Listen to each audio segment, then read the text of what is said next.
One of the most lethal but overused tool of the British Empire in their pre-colonial and post-colonial land-grabbing conquest and resources theft is divide and conquer.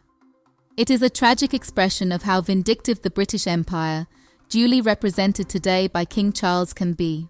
For example, the Yoruba tribe was divided in pieces into 3 countries. A tribe that speaks one language with a homogeneous ancestral land was split into Benin Republic, Togo, and Nigeria by a conglomerate of Europeans.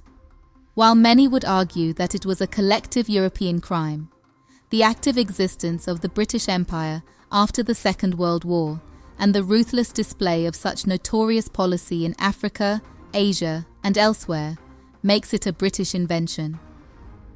In Nigeria during the colonial era, a dichotomy was created between the north and south of Nigeria.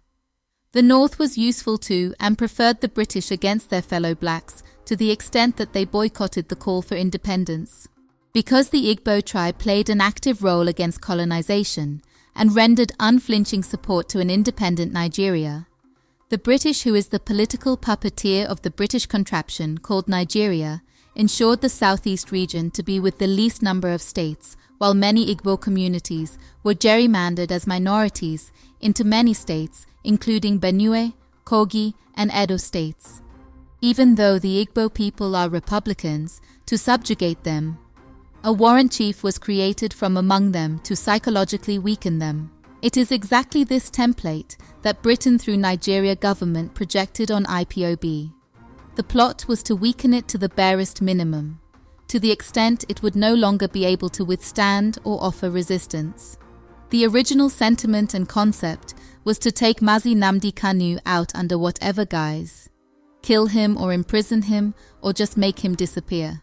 The general consensus of the mastermind, Britain, is that once that is achieved, everything else falls into place. They succeeded with state creation just to weaken Biafra under General Ojukwu, succeeded with using politicians, especially Senator Uche Chukwumerije, to create division between Uwazurike and his ardent supporters. They are shocked that the same is not happening with Ipob. What they planned all along was to throw everything at Ipob, to recruit infiltrators and agent provocateurs, to use criminals and use insecurity to demarket Biafra, to create division among the legal representatives of Mazi Nnamdi Kanu, and to use his ambitious and greedy siblings to coordinate everything. They are now frustrated that the indefatigable Ipob has absorbed everything but remains intact and unshakable.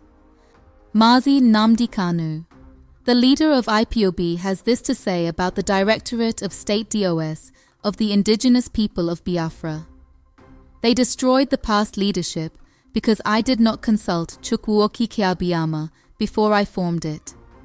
This current DOS is not formed by me, but Chukwuabiyama. That is why I can tell you with every assurance that this DOS will not fail. The enemy is welcome to make more plot, but be rest assured that this Ipob leadership set up by Chukwuabiyama will restore Biafra, and there is absolutely nothing anyone can do about it. Family Writers Press International.